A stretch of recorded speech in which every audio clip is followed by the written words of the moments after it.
Welcome to the acclaimed podcast, The Deep Dive, featuring your esteemed hosts, Andy Monitor and Drew Dinzik, powered by BetSperts. Welcome to The Deep Dive. Andy, it's the NFL Draft Pod finally, and we continue our run of electric guests. People didn't believe Link Calhoun was a real person. He's a real person, and he gave out winners all across the Masters. So hopefully you enjoyed that podcast. Similarly, we get to prove that the Vegas Refund, also a real person.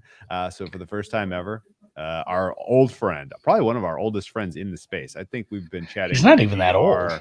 Well, no, I just meant like as far as a connection. I think we've been chatting with VR in the Twitter DMs since, I'm just going to say off the top of my head, 2016. I think 2016. He was one of my first follows on my old account. Before I was. Oh, okay. This Andy MSFW is my burner. Okay. My official, Twitter account that I opened forever and ever ago. I followed this guy who's giving out weird soccer pics. Yeah, so we've known him now for 6 years. Long time. And without further ado, welcome to the Deep Dive podcast, Mr. Vegas Refund. Thank you, guys. I mean, we have met in person, and I think it was 4 years ago. You asked me to come on the podcast. I was like, no, I'm totally never, totally anonymous. I'm going to keep it that way forever. But if I ever do, I promise deep dive. And here we are. You did. You know what? All you can say about honoring your promise, loyalty. We appreciate that. We appreciate that. And I guess there are a few people that I have great respect for who handicap the NFL draft, but you're at the top of the list. I feel like this takes over kind of your first, second, and third favorite things going on in the world in the spring. Is that a fair characterization? And in general, what is some of your experience betting the draft? It is a total rabbit hole. I mean, once the Super Bowl ends, we're into college basketball, and it's 50-50. And then once the championship ended, it's little sleep. I mean, it's awesome. And then you just roll into NBA draft after this, which honestly, you have to, because there's so much stuff coming in. Lines are popping out without any notice. And it's just so much fun too. Football ends and you want to be depressed, but the NFL draft is the best leeway. Yeah, it sits there what are we going to say? Almost May. So all of February, all of March, almost all of April. You have not quite 3 months, 10 weeks. You have that 10-week gap. And, obviously we have group chats, and there's one specifically for the draft every year. And it turns from there's a cycle to that group chat. It's everybody bitching and moaning about the only thing up is, who's going first overall. That's because that's how the cycle starts. It's just there's a first overall market. You can bet some of that during the college football year. I had a Jacob Eason first overall bet a long time ago. Did not come through. But then you start to get, the nibbles. Somebody will offer second overall, or somebody will offer, first quarterback or something like that. And everyone just gets so excited because there's one more bet. And then there's just an avalanche for the month before the draft. And it gets to be overwhelming. Now there's FanDuel's letting people parlay things of it goes back to our make the cut parlays. There's a bunch of, you can parlay players to be in the first round. So there's some negative correlation, but I still think there's ways to attack things they let you do like that. And yeah, the last few weeks have just been a mess, especially when news starts trickling in. Yeah, we'll circle back on some of the parlay stuff, because I have a couple of thoughts on that might, and particularly some positively correlated that may seem negatively correlated. And you may be able to exactly. I think I know where you're going with, because I have one in mind in particular. If a pick goes one way, another team might be more likely to go a different way. Guy moves moves up the queue, right? Because of fill in need, right? Okay, so you're onto something. But let's introduce you a little bit more completely to the audience here. Where people probably, unless you're unless you're really deep into the weeds of gambling Twitter, you may not have heard of the Vegas Refund. What is some of the background behind this account, and just in general your perspective on gambling Twitter? So it was like, I'm definitely someone that like needs something that they're like fully into at all times, where like it was like 2016, I was like literally like hating the job that I was currently working at, and I needed something to like just basically like grab my attention. And this sports betting, like Twitter, like kind of like grabbed my attention in terms of like being a good idea. And I actually started with a buddy, and our initial plan was, let's start a Twitter, let's put some picks out, and when we hit 1,000 followers, let's like start selling picks. I was like, all right, let's fucking do it. Like, it's sick. So we did it, and like he ended up like falling off, and it like just really was just all me. We were like hit 1,000, and I was having so much fun doing it, like with the group chats, everything on the back end, and like 1,000 turned into like 2,000, and then they just started like snowballing in. I was like, F this, like I'm not selling picks. That would like completely ruin everything. Where it has just become like a hobby to me, where I never want it to be anything more than a hobby, because that's when it like really messes up your judgment. It becomes a job, sacrifice things in real life that you don't want to. But literally, I was just sitting on the couch, like signing up for Twitter, and the H&R Block, let's get your billions back, America commercial pops up. There's like Vegas Refund. That actually kind of makes sense. I actually don't really even know what it even equals, but yeah. Yeah, that was, we did one of the places and this is where Drew got to meet you the first time, me too, and myself too, but the first place we met you was in Vegas. And when we were planning that, you're like, yeah, I've never been there. Like, it's your name. I know. That drove me up. Yeah. That drove me up a wall for like 2 weeks. But I mean, we had a good time. Yeah. Oh, absolutely. Yeah, it has been the best, and like I enjoy everything about it. Like the network on the back end is like the most value, I think, of the entire thing. That like is almost like priceless. But yeah, I'm never selling picks ever. Just an FYI. I love it, man. Well, since you are, in my opinion, at least a bona fide expert in terms of like just evaluating the entertainment side of the draft, what is your kind of macro thought on this year's general cycle?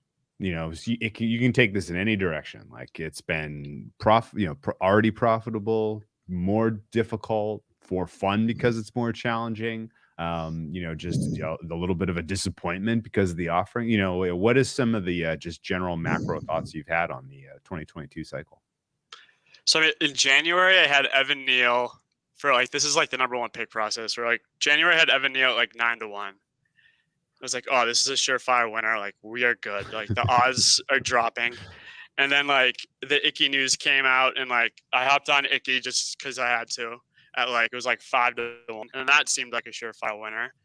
And then all of a sudden, like, free agency hits, and Greg Robinson gets tagged, who apparently is like this like all-pro tackle in their eyes, and now Hutchinson's the favorite. Where like it is like kind of a cliche at this point, because everyone is just stating it like a chaos of like a top 10 where no one has any idea what's going to happen.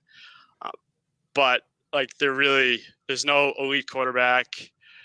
It is definitely more of a down draft year, where every team could have a different opinion on so many different players, where we really have no idea. I mean, everyone wants to trade. Everyone's like, oh, there's going to be trades. Like, literally any team would love to make a trade, but like they just never happen, honestly.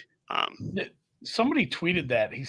Somebody said, like, if you put trades in your mock draft, basically like, fuck you. Like, don't do that, because nobody can. The worst. That.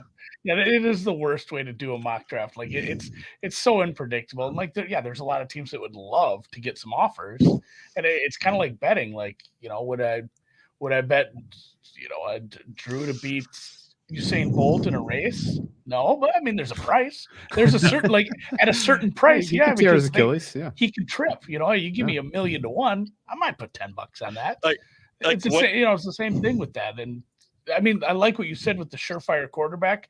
I've been thinking a lot about that, and I don't know, maybe you can think of a third one, but it feels like there's two kinds of drafts. There's the one where it's like everybody knows who's going first, maybe even second at that point, like last year. And then this year where it's like there's going to be 7 guys throughout the course of like January through April that are like, this guy's probably going first. And it just turns into this weird cycle where you have a big old portfolio. If you go back to, go ahead. I think the Blake Bortles year is like the one that popped into my head the most. It was like Blake Bortles, Johnny Manziel was getting all the hype. There's another guy where like Bortles went like 5th to the Jags or something like that. Where like Bortles would never go that high in any other draft. We don't need to Bortles slander here, but I agree with you. But yeah, no, that's a very fair point. There were even times during the college regular season where Thibodeau was like minus 125. Hutchinson, I think, finished the regular season as the favorite before we knew the Jags were going to pick number 1, and it flipped to offensive tackle. But yeah, now we sit here now, and we are a week away, and the market seems to think it's 50-50-ish between Hutchinson and Walker, and we'll come back to that. But we'll put a pin in it for now. Yeah, damn right. And I mean, that's a good point too. There's always that one guy, whoever is chalk like during the season, during the NFL season, that happened. Like that guy ends up going first, like once a decade. Trevor Lawrence is a good example. T-Law was like the only one I can think of. Burrow was not expected. Burrow was never like there was like, and you're right. Thibodeau was, if you bet in September in the first markets, like Thibodeau was for sure your favorite. There were places, I mean, a few years ago that had the defensive end from Houston was super high in a lot of places. Like there's always these weird prices on some players, and you're so far out. These guys have to play a whole season yet. So, and tank for Tua was full on a thing. And then what, Tua go fifth overall. Fourth. I couldn't think 4th or 5th. So should have went 2, but it's beyond the point. Yeah, Baker was nowhere. Guy wasn't on the radar. He wasn't even in the room. Like that was a weird one. That's happened a few times with Oklahoma, though. That's true. Okay, so having done this process and seen different types of drafts, which I think is pretty valuable, you must have kind of adapted your process to handicapping to kind of suit the conditions. Is that a fair statement? Be fair. Okay. And this, I guess, what of the last handful of years where you get a little overextended on your portfolio, as Patrick is mentioning, which has happened to me. I think it happens to all of us. What are some of the most valuable lessons learned over the years in terms of just how you construct an overall, this is what I bet on draft day? So I think if you ask anyone that's been in the draft, at this point, it is cliche to say like your personal bias should not be influencing what you're betting, which is 1,000,000,000% true. But I want to say 2 years ago, like the best lesson that I learned from actually just losing was I had too many bets within like the top 10, where I think I had like 5 or 6 over-unders that all were like under 10, under 11, under 9, where I literally needed like to predict the top 10 perfectly in order for like all of them to hit. Or after that, I've like totally stayed away from having like top 10s like 2 or 3, where I think I have like 2 right now, which is like plenty for me. Yeah, we've made that joke for years. We all ended up in that boat one way or the other. It's like, I need there to be 15 picks in the top 10 at this point. Like that's kind of where we all ended up there one time. Where it's it could have been very easy to do that this year too. Oh, yeah. For sure. There was a lot, and vice versa. Like it is this. I guess as I step back and look at it, this year's draft had the most single player swing about where they could land. Right? Like a guy like Thibodeau, who was expected to be number 1 overall, had a terrible interviews or whatever happened in the combine, fell to like, he was in free fall. People were like, he might not go in the top 10. Like that was a very, very broadly held opinion for a while there. And then lo and behold, there's steam yesterday that he's going to go number 2 overall. Steam today still that he's going to go number 2 overall. And like, for that degree of oscillation is wild for a market that's largely information, because it's usually the opposite. Usually there's one way with the direction of these things. Like somebody gets hot or somebody is connected. I guess Hamilton is maybe the norm, right? A guy like Hamilton is mocked too high. Once everybody kind of realizes that, he starts to fall and he's never coming back. Like there's literally like no bottom for a guy like Hamilton. Is that fair? I mean, running a 4.7 really didn't help him, but yeah, that's totally fair. The other thing, like, which is like piggybacking off of that, where I started like the draft stuff earlier than I ever had this year, where my first draft bet last season was April 8th. And as of like April 8th, I think I had like 7 this year, where like Thibodeau in London, Thibodeau, I'm like kind of like, if that wins, I'm going to be like pumped, and that's like house money at this point. Where London, I'm like losing hope for progressively as the days go on. But like free agency was just such like making bets before free agency I had never done, which I will never do again. Aha, yes, good lesson learned. I like the other idea though too of like you do have to be way cautious early in the process in terms of how much you're filling up your unders at the top of the draft, because they are all negatively correlated. Like hopefully all the listeners already get that. But for everyone that and honestly, they're negatively correlated and they're super fragile, right? Yeah. You remember the year that the Raiders took Cleveland Farrell in 4 overall? Like literally no one could have predicted. Yeah, no one predicted that. And honestly, if there is a total blindside surprise in the top 4 of this year's draft, which honestly there could be, like we don't really know we have no idea what Houston's going to do. Houston needs everything. They could go anywhere. Like if Houston takes a Cleveland Farrell type of swing on some player, we don't see it. Like if you had 10 players that you were sure were going to go top 10 and you needed them all to go top 10 and Cleveland Farrell gets picked 4th, guess what? Like that screws everything. Yeah, it all goes sideways. One is losing, and then probably more than that. And I think I've run into that a lot with these over-under bets. Yeah, the Raiders don't have a first-rounder this year. It does make us a little safer, but we have teams like the Texans where we don't know what they're going to do. A lot of the draft conversations we've had on this podcast the last few years have centered around like, hey, we have a known quantity in this GM. We know this guy isn't someone who trades. We know this guy. I brought this up with producer Dan earlier today. It was like the Pittsburgh thing. Like everyone knew they weren't. It wasn't a smoke screen. Like they were just going to take a running back. And then nobody's mock changed for like 3 months. That pick was just as locked as Trevor. And like some people, it was silly. And Stingley going too high would be the move. But like we have the Texans where you don't know what the fuck that organization is going to do because they don't know what they're going to do.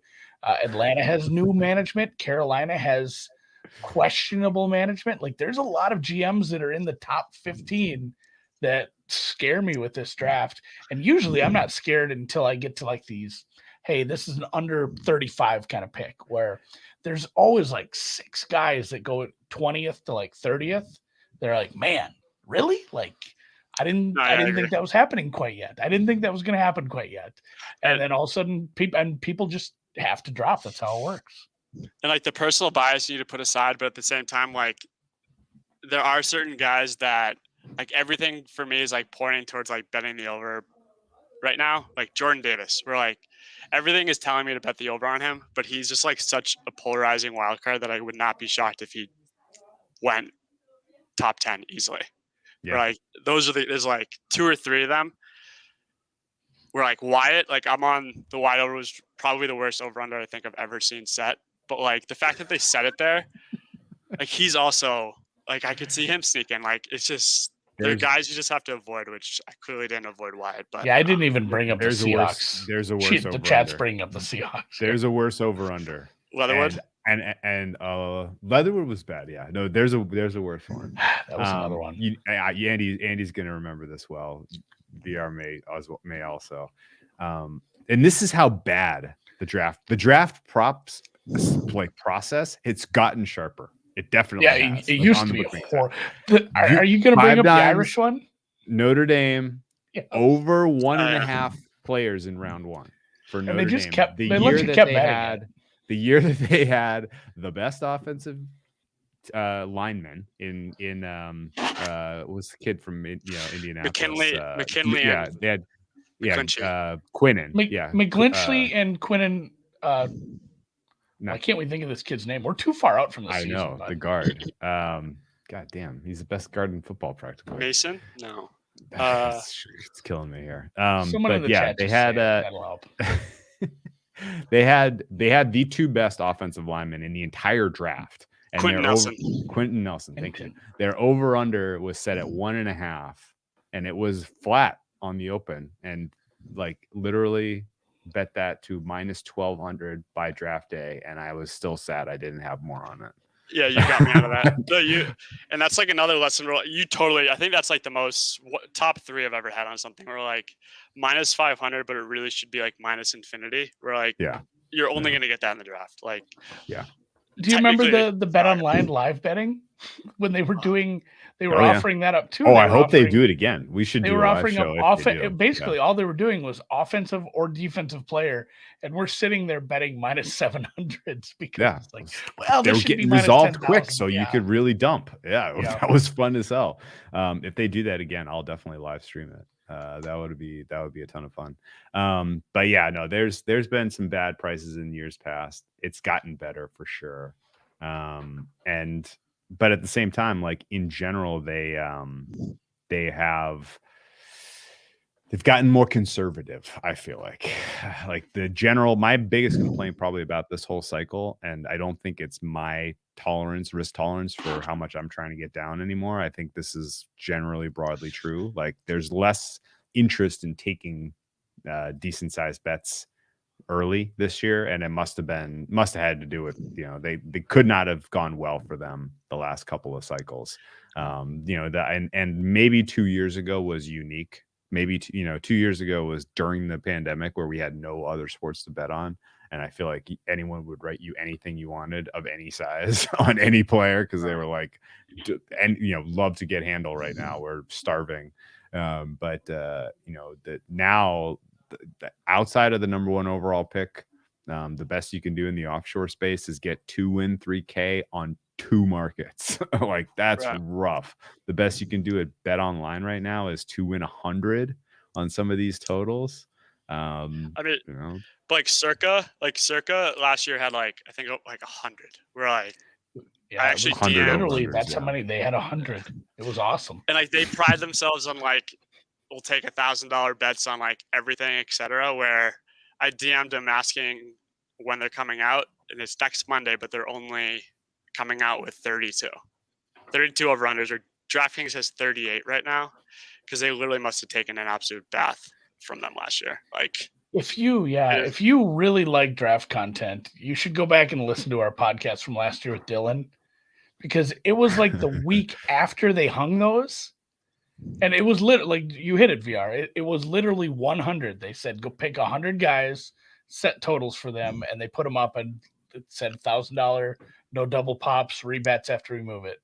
And they said, like Dylan said, there's a couple of these that I've had to move a lot. Like these, it was the quarterbacks that stuck out, like Mond and who's our guy down in Houston? Mills, Davis. Mills. I think Mills and Mond were like, they got moved, like 20 some spots or something right away just because they got hammered to the under. And he's like, I think we're just gonna lose. Like, I think at the end of the day, we're just gonna lose money on this. And these guys betting them are like sharp bettors who are like, they're gonna go for the middles. Like it's not just someone that like bought like betting one side and the line moves and they're gonna sit on it. Like these guys are coming back, that they're getting hit, which I don't even bet Circa because I don't live in Vegas, or like Caesars. Like I had thought they were waiting to post theirs because of Circa, which was William Hill last year, where when Circa put out their 100, like William Hill literally just like copy and pasted theirs, which is a little concerning that we're not going to get just like 50. Like 50 is good. Like just let's get into the 30s and the 40s. Yeah, liquidity is still tight. I don't have as much as I would like to get down in the draft at this moment with the week away. But that may be fine because there are still a bunch of these numbers that I think are soft. And we'll get to some props that we like and some particular looks in a little bit here. But before we get there, I want to know a little bit more about your process and particularly for this year. There are obviously different things that feed into how you think a certain player is being viewed by the draft body at large versus teams that fall in love with the guy versus teams that just have a glaring need and like it's probably going to be blank because they need someone that badly. How would you go about just kind of weighting the different types of information that you feed into your personal handicap? If I categorize them as like expert opinion, team need, or just like true information. So that Google Doc that I post on Twitter, that's like literally like my secret sauce where like I have the odds and I have my own version of grinding the mocks where I'm like manually updating everything, which like I know I could probably connect it to some feed and get everything like automatic, but like being able to like update it myself like keeps me on top of literally everything. Where I was very reliant on grinding the mocks last year for the NFL. It does get frustrating because it only updates once a week and like literally they go stale within like 48 hours. And then the NBA draft happened and there's no grinding the mocks type platform for that. So I was manually just doing the same thing, which once I started doing it manually, being able to like handpick the mocks that I wanted to include, it like changed the game for me where. Yeah, mine is missing from there now. Yeah, because yours is stale. No, I haven't put it out yet. Mine comes out the Thursday of the draft, but maybe earlier this year. But I do like your culling process. Like if you scroll over here, Drew, you can see like who these are the odds from all the books and out there in the go to the swamps consensus tab. of Jersey. Yeah, like you can see all the you have McChrystal, Schrager, you have all the guys there. And go to the ratings tab. Some guys got dropped. There's some people that didn't make the cut anymore. So like these are like the two mock drafts that like grade everyone after the fact, which like I'm just handpicking like the best of the best in each and putting them into the sauce, I guess you could say. I like it. But 2 weeks out, it's like a 2-week cutoff where like Brinson is like extremely stale right now. He needs a new one. He got cut. Cut. Yeah. So we cancel him if it's 2 weeks or later. Brinson's tossed. It's crazy. Like Walter Football. Those guys do kind of do decent at draft mocks for having the record for worst side ever draft mocks and for most pop-up ads that somehow blockers can't even find. Like they've worked around pop-up blockers somehow. Those guys are playing 6D chess as far as banner ads. Dude, I went on it today and like I typed in, hit enter, and it had a screen takeover ad. Like literally I've never seen anything like it. It was the most. I almost like have to credit them. Like literally took over the entire screen. Like I thought I was on another website, and then you just click X. Oh, I'm back at this 1990s website. I like how you can kind of see some trends as you look across as we go through time and guys rise and fall. That's pretty cool. Go to the consensus tracker. Yeah. Next one. Consensus tracker. Oh, this is great, man. Oh yeah, you even got the spark line. Oh yeah, now we're talking. So Aiden Hutchinson losing a little steam here. He was solidly 1.0 through the months of March. And then for whatever reason, April rolls around and he starts to slide a little bit. Now, we I love that's my favorite tab. Yeah, that's a good one. We will keep our sources. We will keep our sources quiet here. But there was some Trayvon Walker news that may have influenced some bets that were made.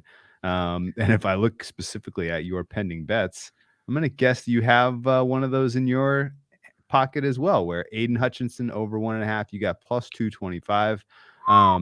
Talk me through how you get information like that and how you weave it into this process.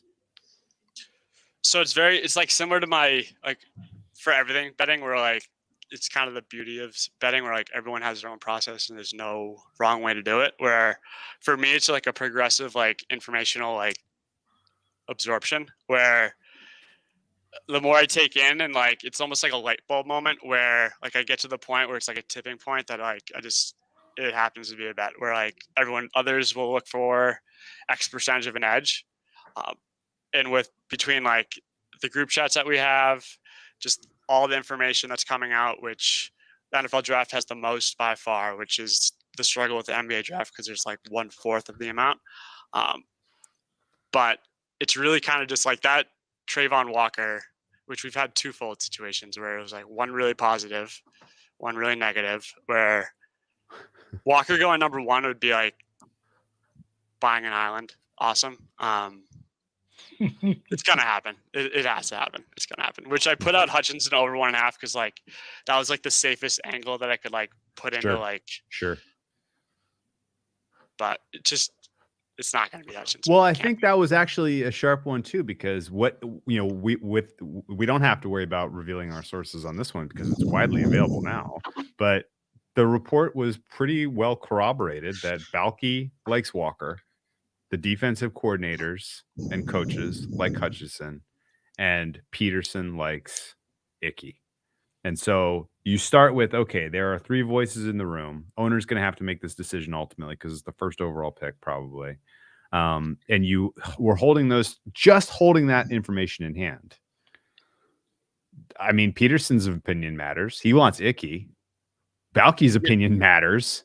He wants Walker. Why in the world wouldn't you fire Hutchinson over 1.5 at plus 225? Is that the kind of, I mean, that seems like a simple way to kind of, to frame it. Is that fair? Yeah, like kind of actually it does kind of become like a personal bias where like I don't think anyone thinks it's smart for them to take an edge and everyone wants them to take a tackle, which it looks like it's not happening.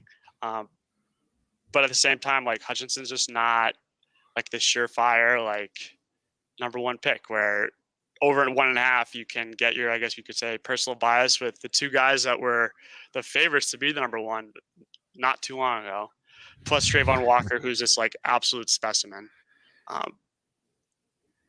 Go back to the consensus tracker, Drew, if you could for a second. It's funny too. Like you can see things happening. Like you know what, your cursor landed in the perfect spot. Kenny Pickett between 328 and 321. That's kind of where the combine happened. Like that's where they measured his hands. Yeah. Those were the 2 weeks that we talked about his hand size, and all of a sudden mock drafts had him 10 spots lower. It's wild. It is just such a silly. And then you look, it just kind of finds its way back to a stasis around the middle. Even though it's funny, these are mean projections, but at the same time, like, who's picking 18th? That's just not a quarterback spot. With a lot of these, you have to look at this as more of a, especially with players like that, where it's a quarterback, like he's not likely to go there. I mean, there can always be trades, but it is more of an indication of like the market in general, or not the market, more of the mock draft, the mock draft market, right? The mock draft sentiment, the mind hive. Yes, the mock draft mind hive. Okay, so Walker going number 1 would be fun. Would be super fun because that was one of the few bets that I was able to get decent size action on. Interestingly enough, our friends in the Caribbean, I guess really Central America, had plus 350 for Walker to go number 1. And they were taking big to win. And they were allowing rebets, and they didn't move the number. Andy was doing it too, as far as I could tell you. I don't think we were even the only. Yeah, we were not making. We thought we were about to crack a walnut. Instead, we hit Mount Everest with a rock pick. Yeah, and nothing happened. That actually honestly scared me from otherwise betting more, because they didn't blink. They didn't. Multiple people max betting Walker 1 when we heard. Yeah, we texted each other. Like, did you just, because I texted you, I bet it and it didn't move at all, or nothing else moved, which I'm not, it's not like, they're not taking thousands and thousands on this. But so I texted you. I said, "Did you bet it too?" He's like, "Yeah, it didn't blink." Like, Didn't okay, blink. well, Didn't I blink. said, Which- I'm going to do it again. Which I do think it kind of comes back to that Thibodeau yesterday movement where, and Andy, you've like harped on this for years, where it's like not an efficient market where like the line movement actually like doesn't even matter, because like you can bet $50 and do line X and it might move the line. Where the Thibodeau yesterday was like sketchy because he was getting steamed at number 2, where like you would think it number 1 would move as well, because if Kayvon's going 2, everyone's assuming that the Lions aren't going to pass on Hutchinson, so his number 1 odds should be going up at the same time, which they were not. And then today, Walker odds came down even more, and the Thibodeau line move is just doesn't make any sense. Maybe it was like Kanish like betting Thibodeau himself, but like it could have just been like one person. Yeah, like, sure. Just moving him. Yeah. That's like the misconception of draft movement. Let me ask you about that Thibodeau. I don't have confirmation that it was Kanish or his group or any group in particular, but I that's a fine kind of placeholder mentally. Do you think that was informed knowing Walker was going to go number 1, or was that completely disconnected? Because, presumably, I've heard people say this, almost quoting them word for word. If Hutchinson is available at 2.0, there's a 99.9% chance Detroit takes him. Do you not subscribe to that?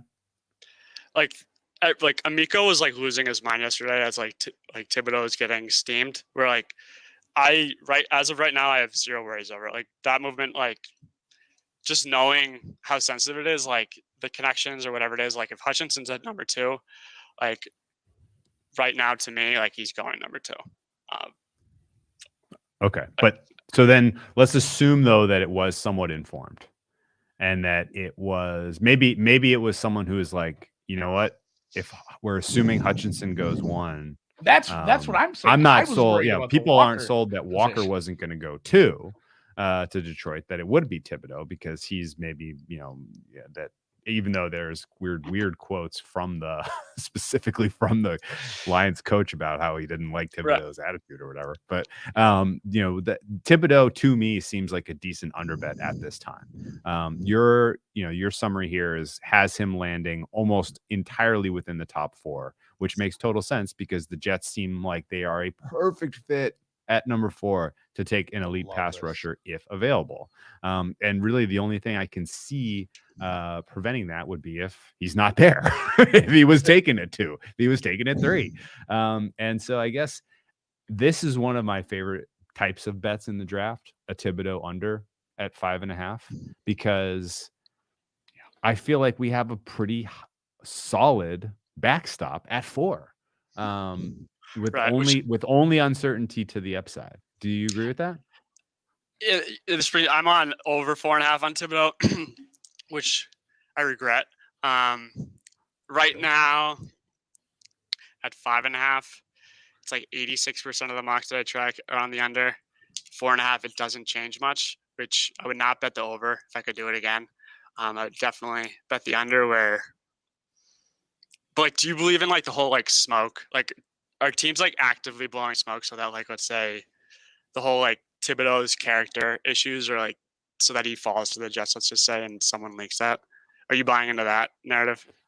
There are teams that I do think do that. The Jets are not one of those. No, the Jets aren't smart enough to do that. But no, that's not it. That's not it. That's an unfair podcast. They don't act that way. But smoke is real, absolutely real. I don't think it is intended to drive player falling though, because there's a double-edged sword there. Like if you completely poison the well on a player's, the public perception of a given player because of whatever you said in the process, and then you take that guy, like now your fan base is already like ready to riot if he turns out to be a bust, which is a non-zero chance, right? And so there's a little bit of a, it's a dangerous game to play that, to try to hope a guy will fall by slandering him. I think much more of the smoke is designed to either prevent keep people from trading, or entice a trade. right? Yeah, Like if you have a exactly. guy that like if the Jets were out there slandering Thibodeau, it's because like they think he could fall to them at 4 and they're worried about somebody trading up or like okay, so they wouldn't slander Thibodeau, they would be like we're doing our due diligence on Jermaine Johnson and the next couple of guys, right? Oh, here's a great example. There was smoke this week that the Giants they were solid on Charles Cross. Like they felt great about Charles Cross. Really solid on that. Schrager, right? which is all Schrager. Right. And that to me seems like smoke to keep someone from That's the way to moving up do it into the too. 6th spot Yeah. or the 4th spot or whatever to take one of the elite tackles who's better than Charles Cross, and everyone agrees. Or right? Drew, so you're right. You don't say something negative about someone you like. Yeah. The other way, Femi brings this up in the chat. You can do it, but you don't do it. You let the media do it. Like you can leak something, and then you can just be like, we didn't say that. Like I don't know where that's coming from, and it's funny. And you talk about the backs, like just going to tips too, because I had a little point on this was like the double New York spot there with Jets Giants. I get that like the Giants are really linked to probably a lineman there, but if it goes in a funny order and we end up with like some sort of situation where like Neal, Ekwonu, and Cross are off the board because something odd happened, or even just 2 out of the 3 are off the board and they're not in love with the third one, like the Giants going Thibodeau isn't horrible. Like they have so many needs, and the Giants defensive line is definitely one for sure. Irrespective of how the top 10 plays out, I think the Giants win this draft. Like you can almost count on that because they 5 and have a 7 couple good players dropping their goddamn lap. Yeah, they're gonna right. There are only about 8 elite players in this draft, and they are gonna get 2 of them. So the Giants should win. And they have like the Panthers being in between them, like really like their interests from what we know right now aren't the same as the Giants, where every team that says that they're shopping a trade, like you could bet like yes or no on like this team trades. Like if it comes out that team is shopping, like the Jags are looking to shop this pick, like it never gets traded because like those teams, it's just getting out there. So someone, I guess, takes the bait. But if the Panthers do trade, that's how the Giants might get screwed, where Jameson is like the hottest name on right now, where everyone's saying, oh, Jameson's going to get traded up to 6 or 7 or whatever it is, where there's probably a lot of scenarios that we have absolutely no idea, where there's game theory on who the Giants first, where I think Gardner's going 3, which definitely makes them take a tackle. Well, man, it's a pretzel. I know if it goes D-line. So yeah, if you go D-line, let's say it's Walker, Hutch 1, 2, and then Sauce, then the Jets are obviously in the catbird seat. They can do whatever the hell they want. They go. Well, what if it's Tibbs and Hutch is falling?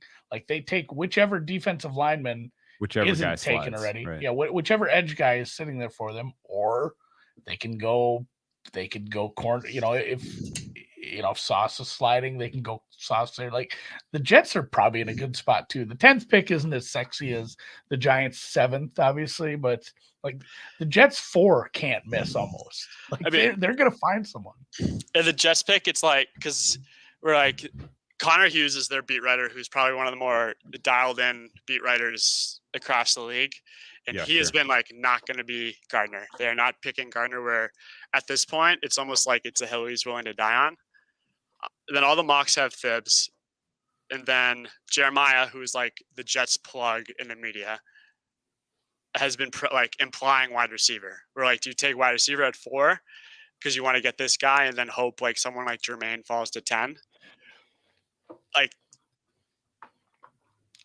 if it's not Thibs, it's like that's risky. That is a domino. So I just said the Jets can't screw this up. If they take a wide receiver at 4, maybe they can. Yeah, I agree, 100% agree with that. I think that seems like smoke to me. I guess my quasi-informed opinion is that 3 of the top 4 picks will be edge rushers. Hutchinson, Walker, and Tibbs will be gone before you get to pick 5. And I think consensus.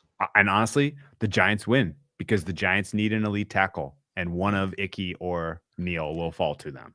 And I think that's huge. And even if it doesn't play that way, they've already sold their fan base on we're happy with Cross. So that's the thing. I don't think they just sold their fan base. I think they would be happy. They would be happy. I think, I don't think it's a wrong opinion. They would be happy with Cross, but they're probably going to get someone even better. Yeah, Cross is probably going to be fine. He'll probably be a very serviceable tackle. His only negatives are literally that he plays in an air raid system, and that's kind of, I don't know that that's a fair criticism. Okay, so he's got all the measurables at least, so he's probably going to be a fine pro. The wide receiver question mark is fun and interesting to talk about because I agree with you. That is where the draft at this point, at least, well, the two things that are interesting to talk about among the draft spaces: what order do the wide receivers go? When do they go? How many go in the first round? And I mean, honestly, like there's been pretty massive steam on over 5.5 wide receivers. I think we know there are 5 very solid, and the 6th is a little bit of a coin flip. You mentioned, and you've already brought up already the idea of somebody potentially trading up to get Jameson Williams. Is it the general mind, the NFL mind hive, as best you can tell? Everybody agrees that Jameson is the best wide receiver in this class. It's just a matter of how much availability you'll get out of him this year and what that does to the other parts of your program in terms of development. So like the wide receivers is like, that's like the one position where my bias like does affect me, where like Wilson, like I don't see it in him. But we have Jameson, who's like the hottest name in the draft right now, where like London 2 weeks ago was the hottest name, and he's lost all momentum, and it's all Jameson's now. Where he's 5 months removed from an ACL, and he's like top 10 pick most likely. Where let's say he didn't tear the ACL, like who knows how high he could be going right now. Like he's like my bona fide top guy that should be going where the rumors are saying he's going. But London feels like he's falling. Wilson, just like every media guy is like pushing Wilson as the number 1 wide receiver, where like Jeremiah has him at 4. Like he just did one of those mocks where like you go back and forth with like some beast YouTuber, and Jeremiah put him at 4. Burks is like, he's just like all of his like 40s or what relative athletic score is like awful. I just don't see it. Jameson, Doxson, Pickens, and who's the other guy? Olaf. Olaf. I like those the most. Olaf, yeah. I think in just the bedrock of the question, like 5 are going. Like it just doesn't seem like there's a way for any of those 5 to drop out. I mean, there could be some wacky news in the next. Well, there's so many teams at the end that need. Yeah, but that's the thing. Like, even I think they go before you get to the end. Yeah. I think you hit the Packers' first pick, and you might be so the Packers have 5 gone. Packers have 22 and 28. One of those has to be a wide receiver, I would think. But then you get to the spot where. Let's just go down the list. The locks are London. 2 KC picks. Yeah. London, Burks, Wilson, Jameson, and Olaf are 5 like guaranteed. Agreed. Most likely Doxson. 6. Dotson, Watson, Moore, and I had a rhyme for this. Dotson, Watson, Moore, and Pickens. Like all 4 of those guys, I could see ending up like as a Chief. And then Pickens and Sky Moore are like less likely than likely, but possible. Where McGinn kind of just like destroyed Pickens in his like rankings that came out today, and then Jeremiah did too. Yeah. Over like character, where Pickens is an absolute baller. Like that guy is like if you just watch him, like he is catching he's like Debo. Like when he gets the ball, he just has no fear. Like it's just, which is an unquantifiable trait that I value a lot. But okay, so but yeah, the Cardinals too. When I look at the teams in the top 10, when I look at the teams in the top 10, I completely get why there's Jameson Williams' team. None of these teams are going to compete for anything next year. Who cares if your wide receiver is not available in the first 6 weeks of the season? Like literally, like if people I don't know about the Jets though. Well, so this is the thing. Let me posit this and see if this holds any water for you. Jets connected to Garrett Wilson strongly through Daniel Jeremiah. I don't think they need to rush and take him at 4. He'll be available for them at 10, in my opinion. Yeah, I don't have to cut you off, but yeah, I totally disagree with you. Like if you have a young QB, like you can't wait. Where the teams that wait, like you need to figure out whether Wilson is your guy or not. Like you can lose and still understand on whether he is the future. Or like taking Jameson isn't helping Wilson. Or like you need to figure out whether Wilson's the guy this year, at least in my opinion. When have we seen a young quarterback get paired up with a? I mean, when's the last time you saw a young quarterback in year 2 get paired up with a stud wide receiver and it work? Well, yeah, last year, last year with Burrow. Burrow, Chase. Here's the thing, though. Like, yes, you bring Chase in and Burrow explodes, and you got your guy. I get that that's the perfect situation. I don't think anyone thinks Garrett Wilson is that quality. That he's good enough to elevate the play of a guy like Zach Wilson. And honestly, Wilson's super young. I don't know that the Jets are really in that much of a rush. The AFC is crazy crowded anyway, so I don't think the Jets realistically think they're winning more than 4 games as it is. I don't know that any of those guys really feel like they're on the hot seat. So they may have patience with Wilson and give him a 3rd year, which makes a guy like And then the other thing I'll add is that's fair. Touche. You won. If you may get enough information on Zach Wilson not being the guy without Jameson, without a premier wide receiver in this class. Right. And you're better off in that scenario because then you're picking at the top of the draft next year instead of in the middle of the draft next year. Right. Like that's kind of one of the funny things that has gone on about we've seen the Cardinals already do it in our lifetimes recently where they went quarterback and then right back to the well with first round quarterback because of where they were. We've also seen it. We've also seen it. The Jags drafted a no doubter in Trevor Lawrence last year. Where are they picking this year? 1.01. Yeah, if you draft and start a young quarterback, you are probably going to be picking at the top of the draft the following year, which means you're going to have a crack at a Bryce Young or a CJ Stroud or whoever you want next year. And so I don't think it's crazy if the Jets come into this and say, long-term, Jameson Williams is the best player in this draft. We're just going to take him at 10 if he's there at 10. If he's not, then they take Garrett Wilson and they're fine with that. Right. But I don't know that their decision making ought to be. And this isn't to say it won't be. Like for all we know, they've already kind of gone way down the rabbit hole themselves with we need to be evaluating this guy this year. All of our jobs depend on it. But if that's actually the way it's going down, they're making a mistake in my opinion. But it's the Jets. It wouldn't be the first mistake they've made. I don't like getting into trade talk because it's so speculative. But the move for the Jets is to trade out, keep your 4 unless you get a Godfather offer.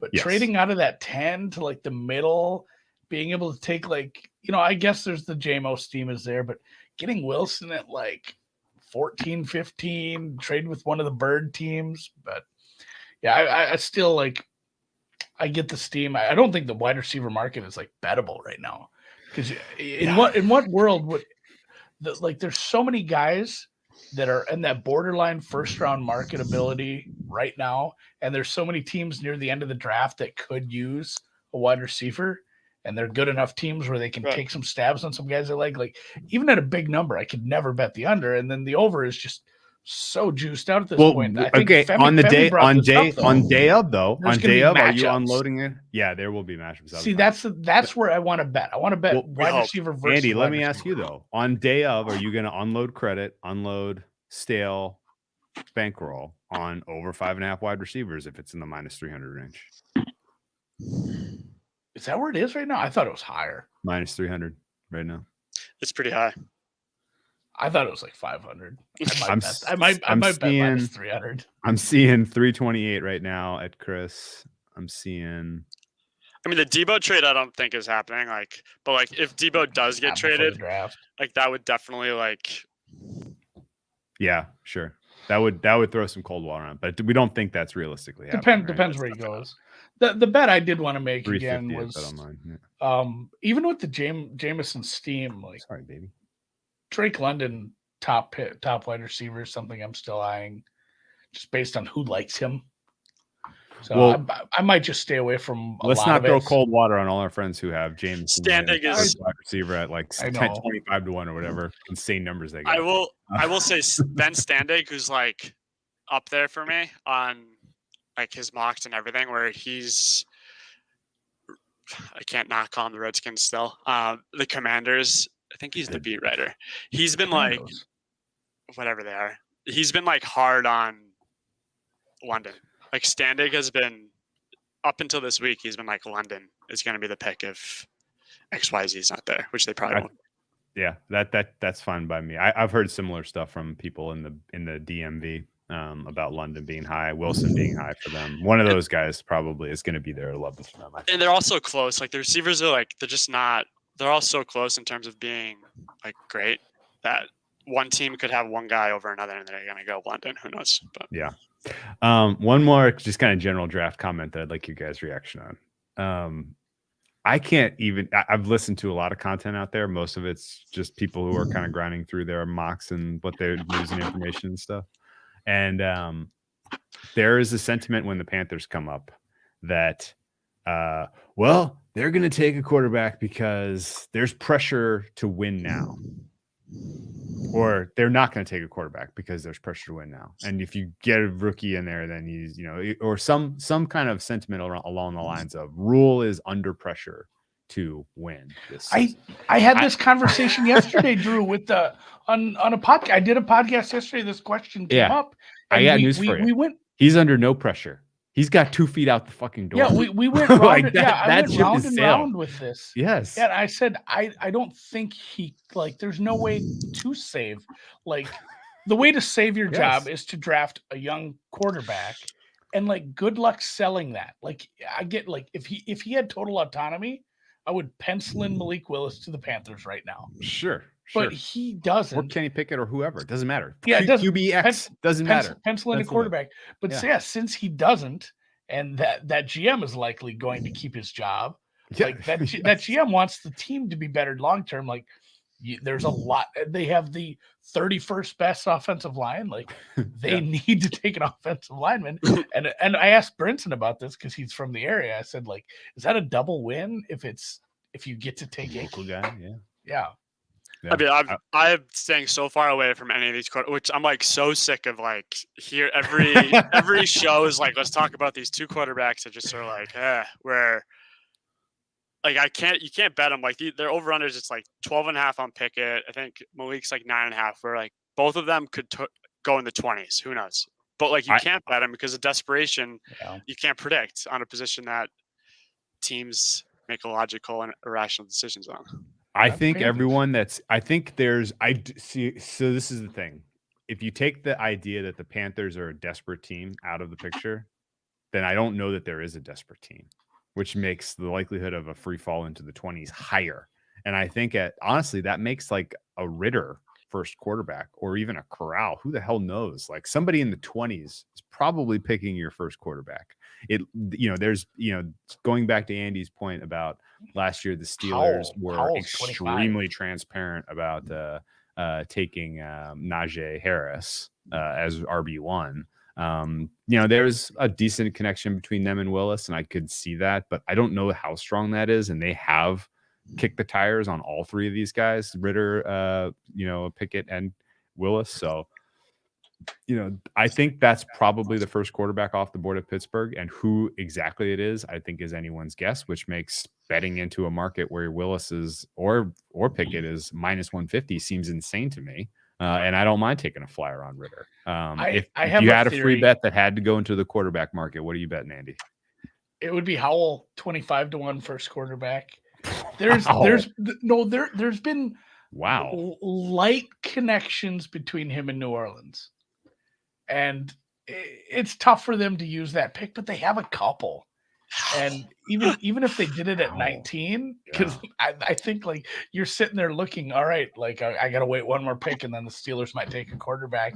And if the Saints don't end up getting the wide receiver they want, or a few other things don't work out, maybe it's Howell. I don't.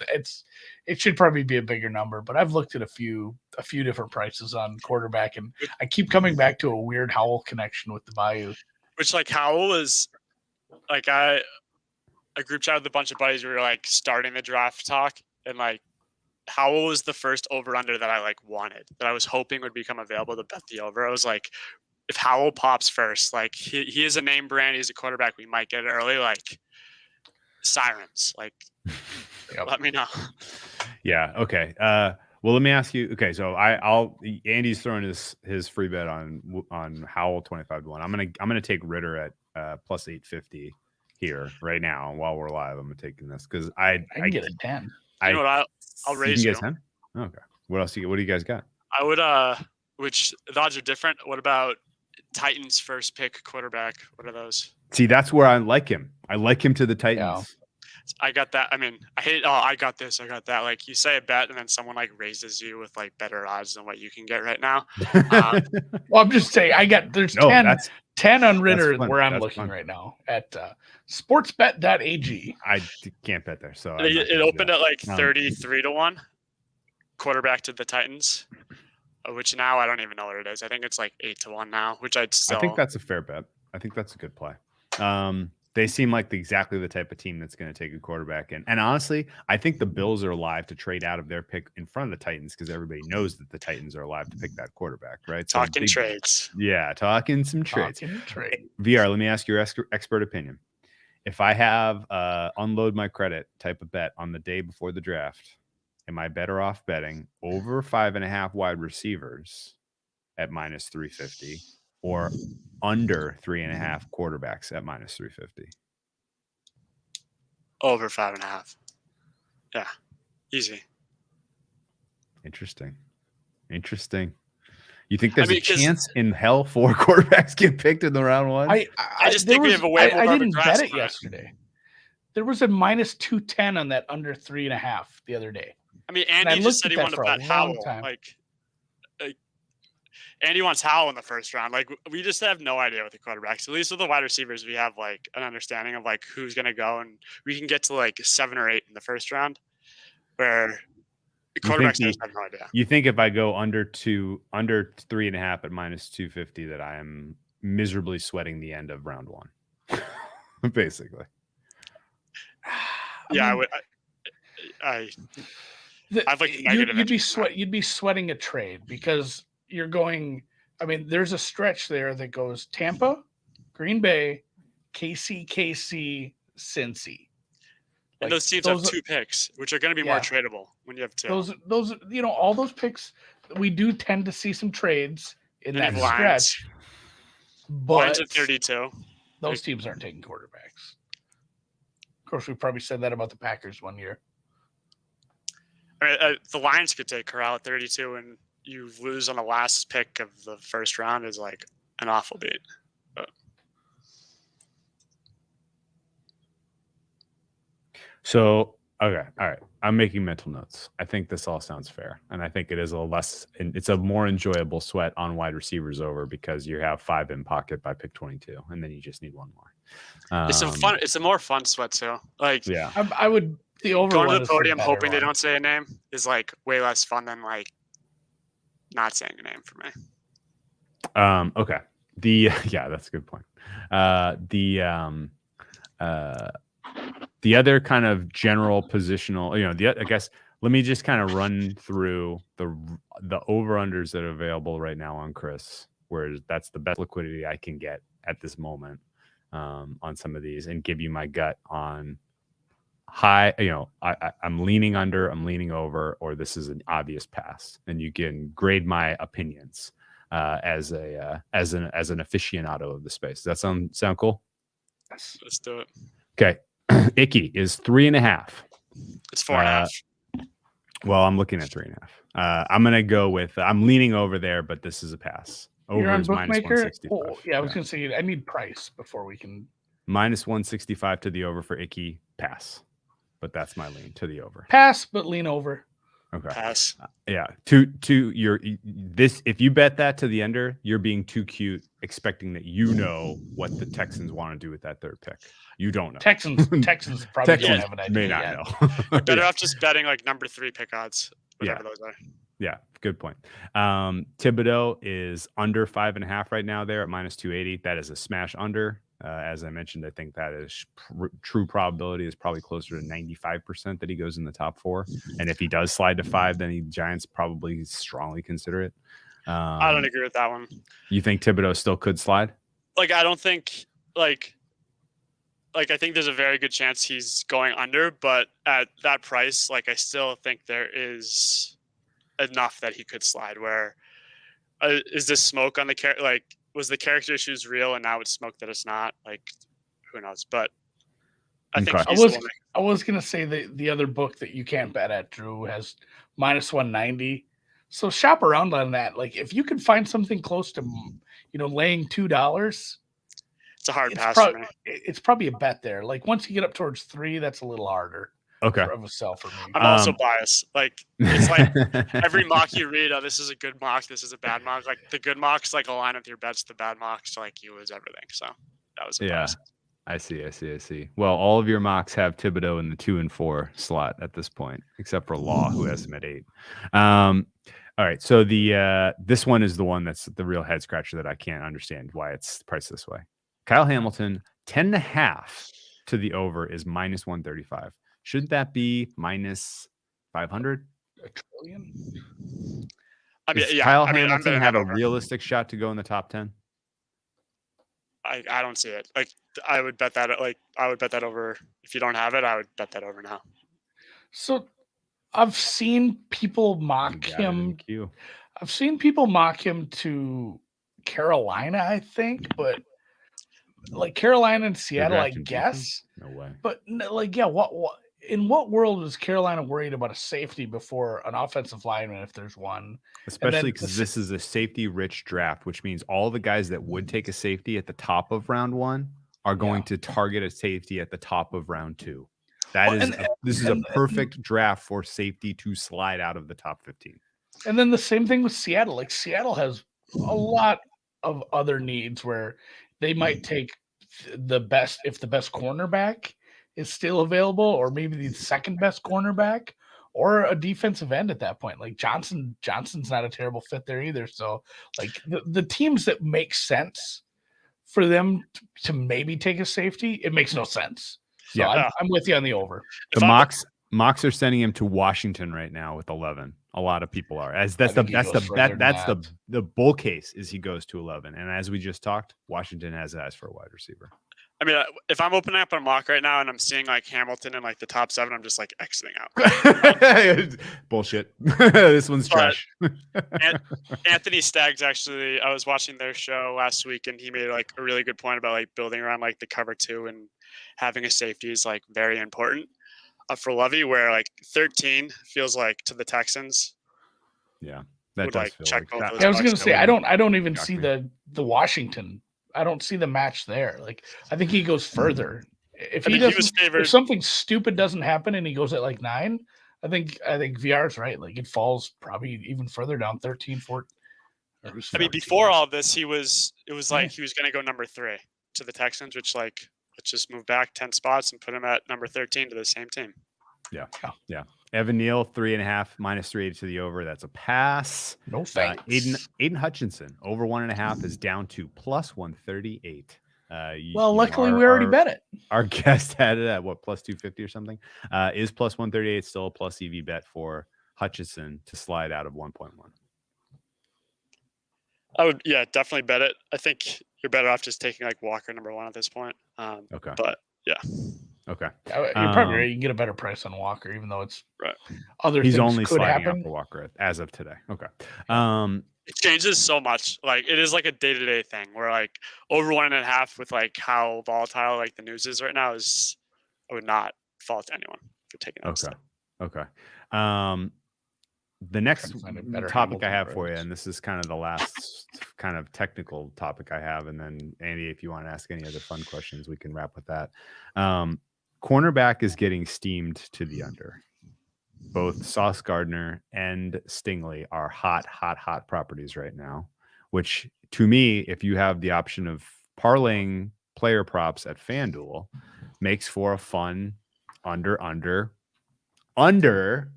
third cornerback.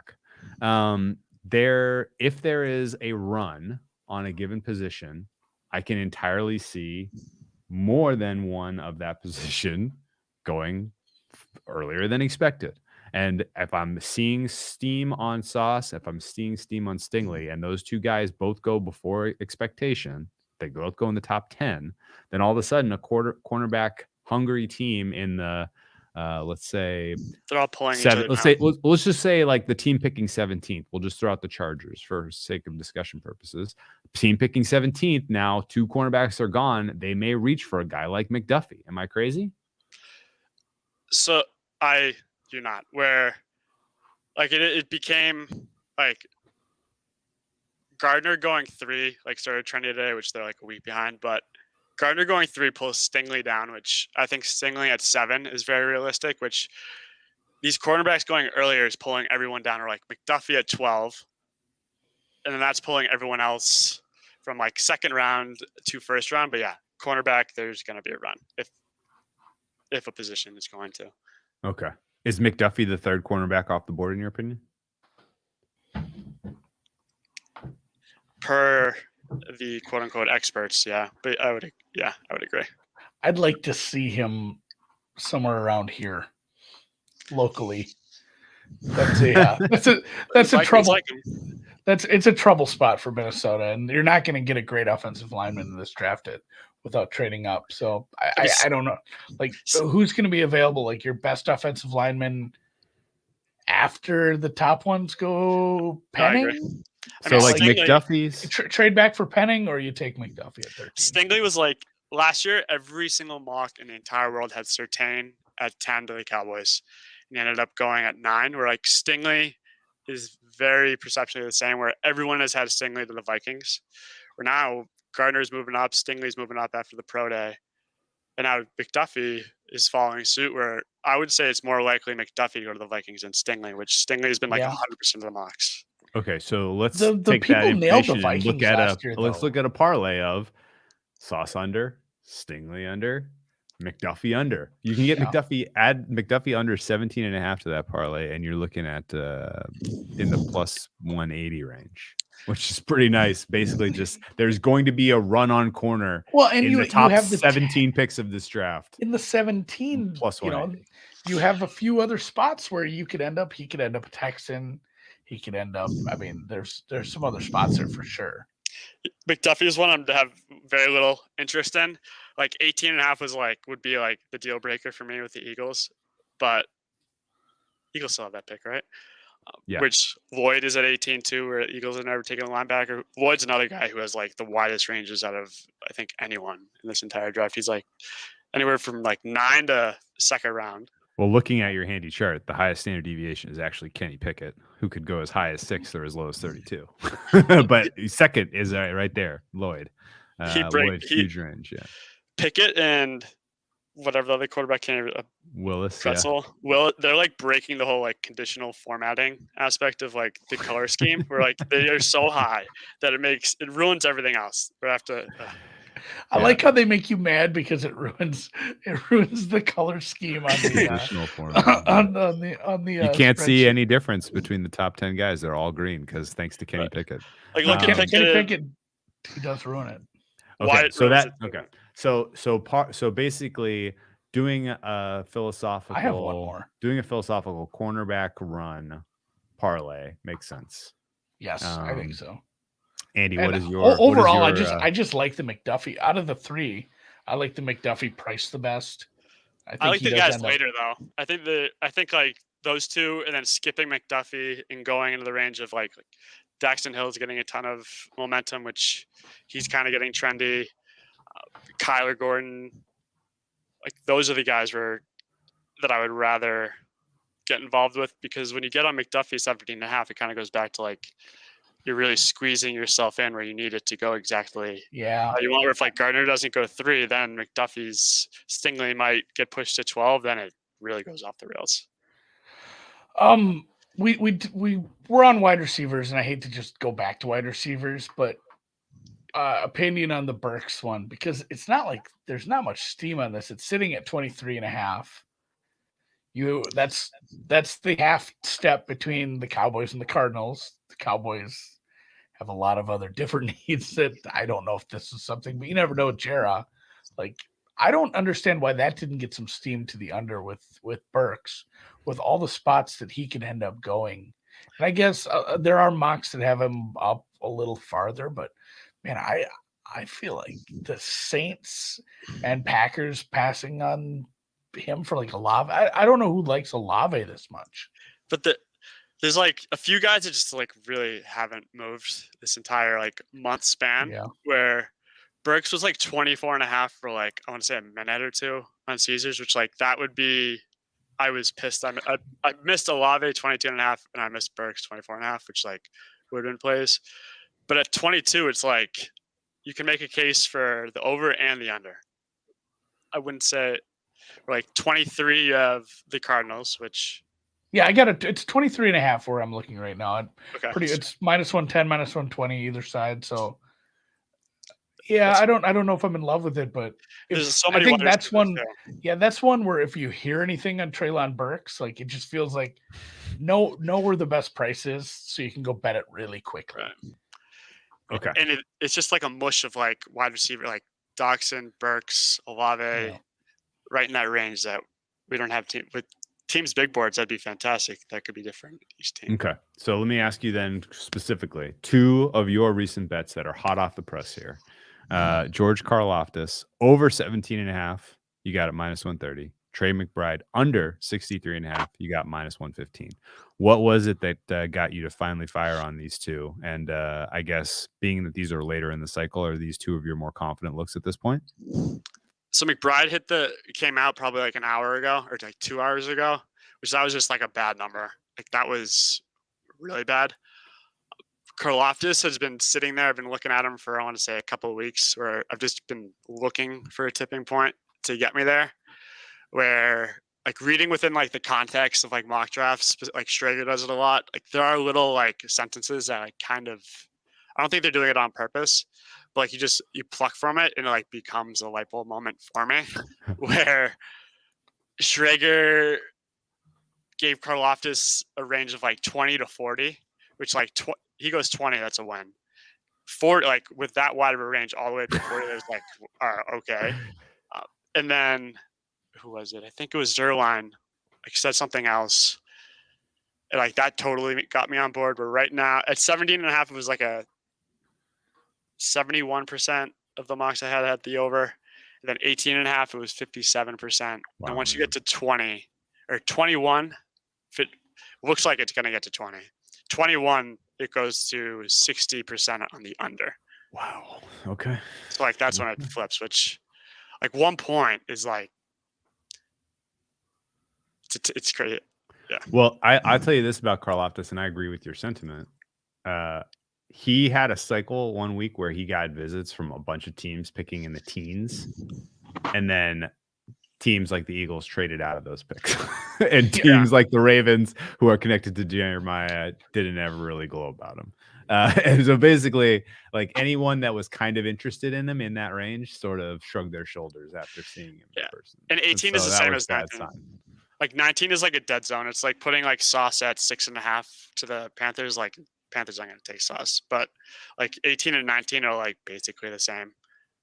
Obviously, you'd rather have 18, but I wouldn't go. I would still bet it at 18.5. I wouldn't get much higher than that, just off of principle. But McBride's at 50 now. Like that's so I can't really talk to him. Good job by you. You moved the number 18 spots. Was it? Oh no, 13 spots. That's good. Good job.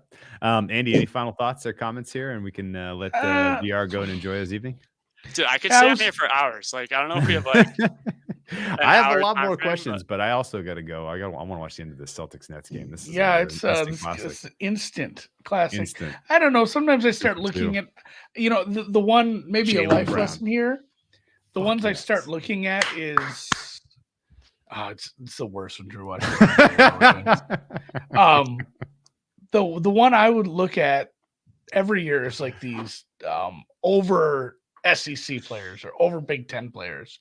And there are some angles when it's like over 2 TCU player kind of things. But once you get to these ones where it's like 10.5 SEC players juiced to the over, you start counting and you're like, yeah, I mean, like Neal's going for sure, and Cross, obviously, and then you like Walker, and then you Stingley, but you just keep going down and you get through, the Jordan Davis, all this Williams, you get down to, and you get to like 10, and then you're at the last 6 picks, and you look at that, and then you look at the first 6 picks of the next draft, and there's like 3 guys. And it's the same thing I've said about the last 10 picks of the draft, of the first round, rather. So many times it's like, man, just so much shit happens. And there's so many guys who are so close on people's big boards. And it seems like every time I find one of these, it's like, well, the next 3 guys who are available tomorrow are all SEC players. Like, it's just, they're all going to get drafted. Yeah. I think like avoiding those when they're bigger numbers like that is 100% for me now. Like, it has to be something small where you're basically banking on one player and you think it's a better price than their total. I agree. Like, the positional props I have no interest in, but like, and it's high for a reason, I guess. But like, if you have 2 guys dead even on your board, and like one guy's from the Pac-12 and another guy's from the SEC, from a team's perspective, like, it does feel like the conference is going to be probably a deciding factor. But I cannot agree more.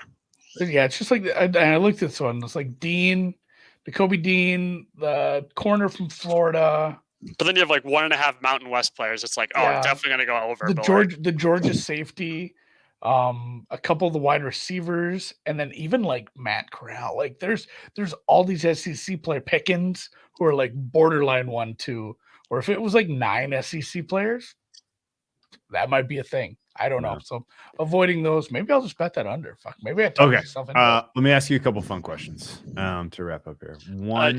I have a request first, actually. Yeah, now that I've popped my cherry live, like, this was actually a ton of fun. Sure. I'll do another draft show, 100%. Oh yeah. Do a full on handicap of one of the week. Let's get Brinson. Just get Brinson. Amico, just Brinson or Amico next week. Let's do it. Amico would be awesome. But just rapid fire, like last minute, boom, boom, boom, boom, boom. Fire off some picks. All right, let's full day show. We'll figure it out. Fun questions. 2 fun questions. NBA draft. Yeah, you might be coming back this summer. Oh yeah, NBA draft, obviously. Yeah. So 2 fun questions. First one, you kind of brought up. You could see Stingley going in the top 10. You saw us at 3. Wouldn't shock you. What is one thing happening in the top 10 that would genuinely surprise you? More than one trade. More than one trade. Okay, that's fair. Or actually, how about it? I don't want to say any trades. More than 0 trades. Like, 0 like over a half trade. More than 1.5 trades. Over 1.5. Giving myself a cushion, but yeah, in terms of like one player sneaking into the top 10, that would surprise me. I mean, Hamilton, I guess. Yeah, that's a good Davis getting in the top 10 will not surprise me. Don't see it happening, but like, that would be the biggest shocker that I would like be like, okay, totally get it. Yeah, no, I agree with that. I think Davis is going to be a player. Somebody, like, honestly, like the people who are connecting him to like the Ravens and like other potential playoff teams in the AFC, like, that's scary. Like, that kid's going to be an immediate impact, in my opinion. I don't care if he can't play every down. He's a freaking ideal piece for today's NFL, in my opinion.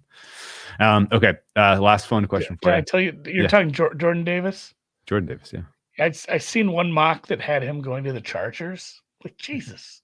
Yeah, that'd be ideal. I don't know why I'm not sure why they're not more aggressive about this. They are apparently all in on cornerback, which I'm just saying, like, can you imagine that line then? Like, if he works out right away? I mean, that's ideal for him. Yeah. For him as an individual, like, oh, look at these ends I have. I can really ease into this. It's like, In oh, the you need AFC me to, you need me in to the solve all your AFC run through problems. Yeah. Are you drafting pass rushers or cornerbacks with like the quarterbacks in the AFC now? Or are you just saying like F defense, let's just get more offense and let's try and outscore them?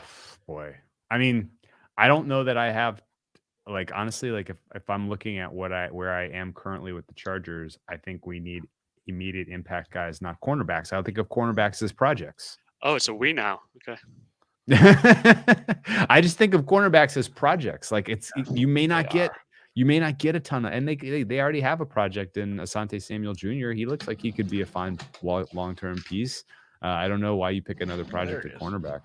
I think you get a guy who's immediate impact when he's on the field, and that to me, that's a guy like Davis. But he's probably not going to be available at 17, and they don't want to necessarily give up assets for a nose tackle. Yeah, that's where I thought his stock was rising. Yeah, probably is, but he's got a hard floor at like Ravens, wherever that is, 13, 15, 14, pick 14. Anyway, so last final question for you. What is your preferred way to enjoy watching the draft? By myself on the couch sweating. I mean, I'm not the guy that's going to the bar and like cheering on everything for games or anything. Like Command Central. Okay. Which broadcast do you choose? I've been loyal to ESPN up until this year. Like, as everyone shits on Mel Kiper, but that guy's like the godfather. Where I went to the NFL draft once, stood in line for 8 hours outside of Radio City. It was the Reggie Bush year. Oh, wow. I've been. That was a killer year. We found out that Mario Williams was going number 1 in line, and this was like before cell phones and like everything, and like it was just awesome. Like everyone standing in line for 8 hours was like totally on the same page of like loving the draft. And I mean,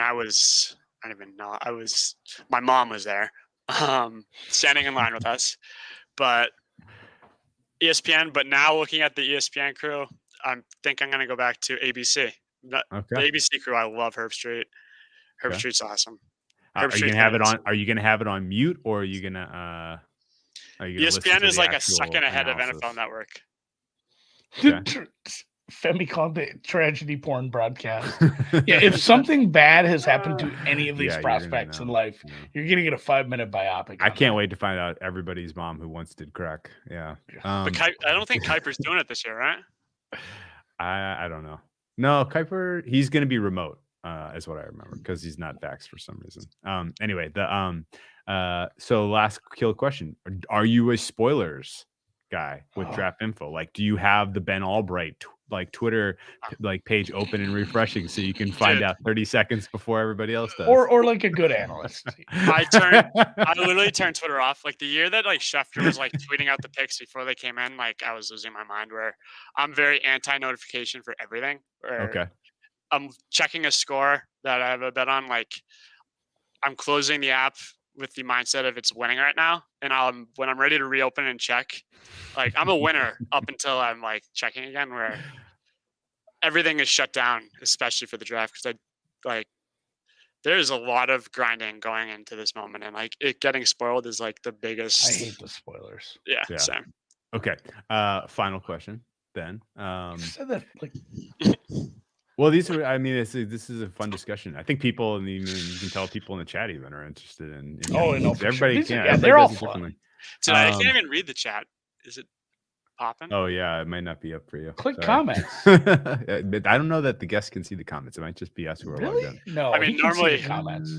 I mean, I rarely check comments nowadays. Oh yeah, no, they are. Yeah, the comments tab has everybody's comments the whole time. Nice. They've been people have been chiming in. Been a lot of engagement. They've been talking shit. Yeah, hashtag engage has been strong.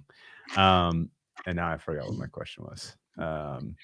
You led with this is the last. Yeah, I forgot. The other answers were very solid. So. No, those were good. I don't know if I'd ever want to. I want to ask Drew. Would you ever want to go to a draft? Well, this would have been the one in Vegas. That would have been fun. Yeah, but I didn't really make an effort for it. And that's it. I'm not going to Detroit. We're not going to Detroit. God, Jesus, what is that? Sorry, Detroit. A wonderful city, I'm sure, but beautiful downtown. I've heard. Nice. Yep. I mean, would be like, I mean, going to the draft is like one of those experiences. I went with like 3 buddies, my mom, I was young. It was like doing it again wouldn't live up to the memory that I have going. But at the same time, I wasn't sports betting back then. We're like having like, you're eating bologna for a month or not on the line, being there would be absolutely awesome.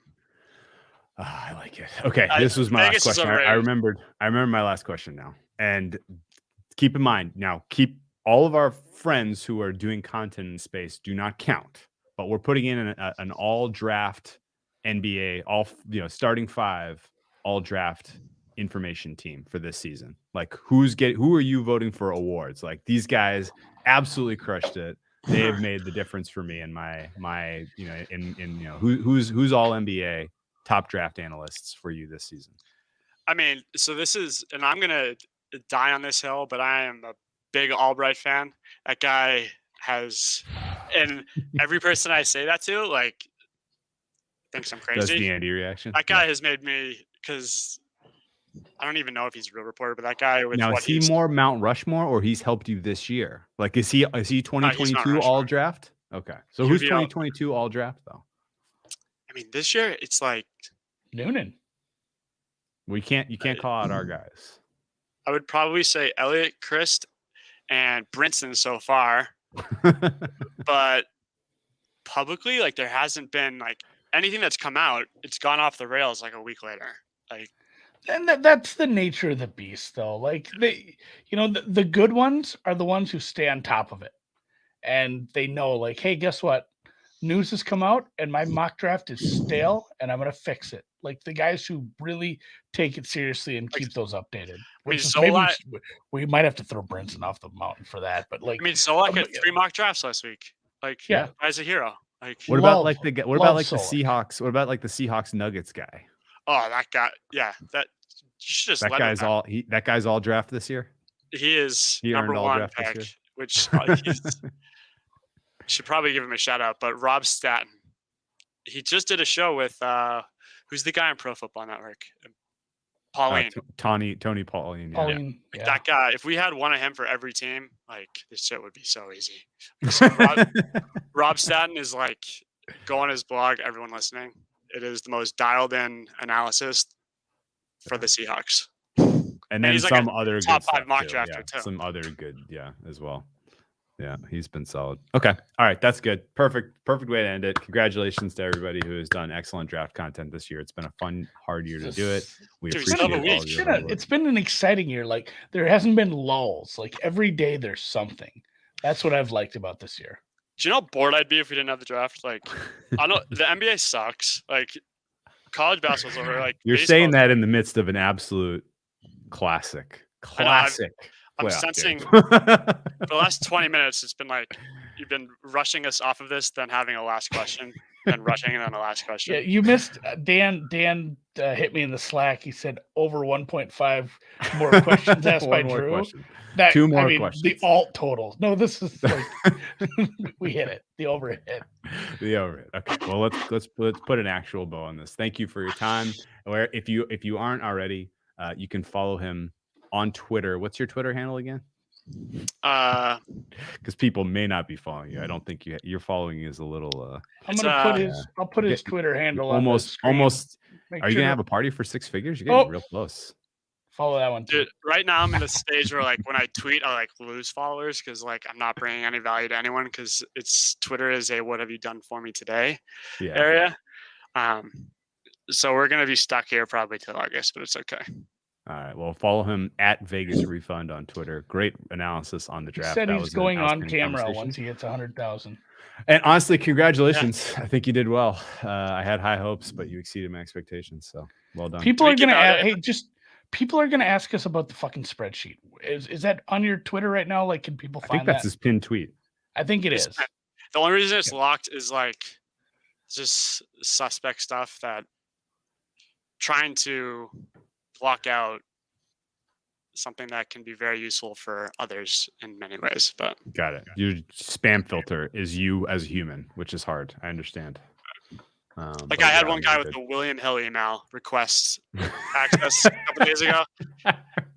What are my odds? Because there's no odd screen for this. You Like, made he it. didn't get it accepted. Like, Yeah. yeah, there is no ad screen, which is why I did this, because Yeah. there isn't. Which, if someone wants to invent one, that'd be great. But yeah, like, which, No, don't. No, and someone said it's locked. Yeah, request access. He'll go through his damn email and give you access. Just use your burner, not your William Hill account. Like the William Hill guy, like, got declined, but like everyone Yeah. else is getting access right away. Come to the party. I love it. Well, thank you for your service to the space, and best of luck on the draft. Enjoy the sweat, and if we can arrange something with a couple other all-time favorite draft people, we'll try to pull together the Mount Rushmore, the all draft next week if we can do it, and that'll be fun as hell. So enjoy the last week of the sweat. All right, later, guys.